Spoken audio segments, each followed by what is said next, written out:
Shalom, meus amigos. Hoje vamos à leitura de um livro incrível escrito pelo meu grande amigo Eduardo Couto, onde vamos trazer os temas aqui: a partida, o iníquo segundo a eficácia de Satanás, a palavra de fé e confiança. Esse livro, o Iníquo, foi lançado agora recentemente pelo meu amigo Eduardo Couto. Espero que abençoe a sua vida. Estamos trazendo este áudio e-book ou e-book em áudio para abençoar a sua vida. E ele começa com a seguinte narrativa: o mundo está em constante mudanças e, no meio do turbilhão de eventos imprevistos, muitos se perguntam sobre o futuro da humanidade. Em meio à confusão, há um evento bíblico que para muitos representa a culminação de tudo que conhecemos: o arrebatamento. Este momento descrito nas Escrituras como o instante em que os fiéis serão retirados da terra para encontrar-se com o Senhor nos céus, marca o início de um período sombrio e aterrador para aqueles que permanecerem na terra. Após o arrebatamento, um novo governante emerge, o iníquo, uma figura de poder e engano e muita destruição, que buscará subverter a ordem divina e centralizar a adoração e o controle nas próprias mãos. Seu governo será marcado por uma falsa paz e por um domínio absoluto sobre aqueles que ficam para trás, levando o mundo ao caos e à escuridão. Este livro explora esses eventos com profundidade, traçando não apenas os aspectos teológicos do arrebatamento, mas também implicações espirituais, sociais e psicológicas da ascensão do iníquo, como será o mundo governado por um líder que age segundo a eficácia de Satanás, como sobreviverão aqueles que rejeitaram a sua autoridade e, acima de tudo, como encontrar esperança em meio à devastação. Neste prefácio, gostaria de destacar a importância de refletirmos sobre o que está por vir, não apenas como um exercício de imaginação apocalíptica, mas como um convite a examinar as nossas próprias vidas à luz da verdade bíblica. O arrebatamento é um chamado à preparação, e o governo do iníquo é justamente um lembrete do quão profundamente o mundo precisa da luz divina. À medida que avançamos por essas páginas, seremos desafiados a entender o impacto espiritual e pessoal desses eventos proféticos. Espero que este livro seja uma jornada de aprendizado, reflexão e, acima de tudo, de esperança em meio ao que parece ser o cenário mais sombrio da humanidade.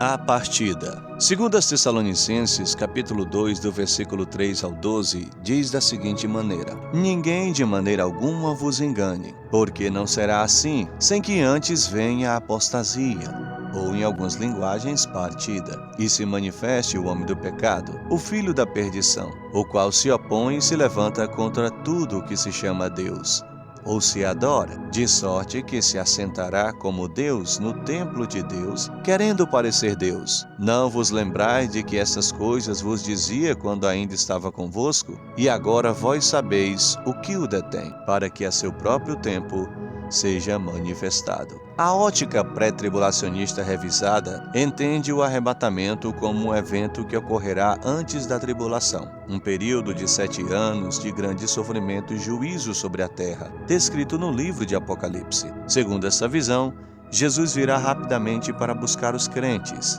tanto os mortos quanto os vivos, e levá-los ao céu, evitando que eles enfrentem os juízos divinos que ocorrerão durante a tribulação. Essa perspectiva se baseia em textos como 1 Tessalonicenses 4, do versículo 16 ao 17, que fala sobre os crentes sendo arrebatados, para se encontrar com o Senhor nos ares, e em 1 Coríntios 15, 51 ao 52, que menciona a transformação dos corpos em um abrir e fechar de olhos. Os pré-tribulacionistas revisados acreditam que essa remoção da igreja precede o surgimento do iníquo e do período tribulacional, os eventos mais sombrios do Apocalipse, como os selos, trombetas e taças de juízo. Outro argumento-chave para essa posição é a crença de que a igreja não passará pela ira de Deus, conforme sugere em 1 Tessalonicenses 5,9. A tribulação seria vista como um período de ira divina, o que justifica a remoção dos fiéis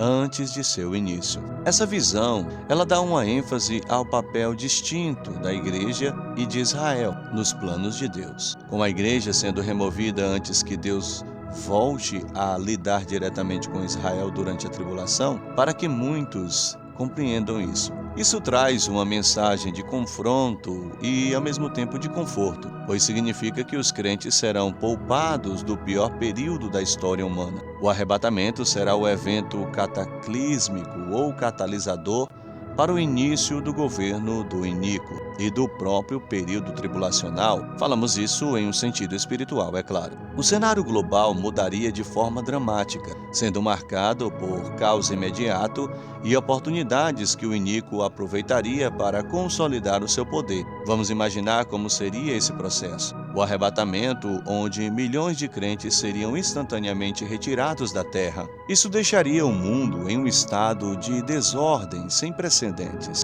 A súbita ausência de tantas pessoas impactaria todas as esferas da vida humana. Governos, empresas, sistemas de transporte, famílias e sociedades seriam deixados sem líderes, trabalhadores essenciais e, em muitos casos, um caos total se instauraria. Figuras de estabilidade moral, a perda súbita provocaria um pânico, incerteza e um colapso social, econômico em várias regiões e várias áreas do mundo. Imagine um dia comum, pessoas seguindo suas rotinas habituais, quando repentinamente milhões de pessoas ao redor do mundo desaparecem em um piscar de olhos. Este é o cenário dramático que muitos associam ao arrebatamento, especialmente na visão pré-tribulacionista revisada. O evento seria caótico, com consequências profundas e imediatas. As primeiras horas após o arrebatamento seriam marcadas por confusão e pânico generalizado. Carros ficariam desgovernados e rodovias,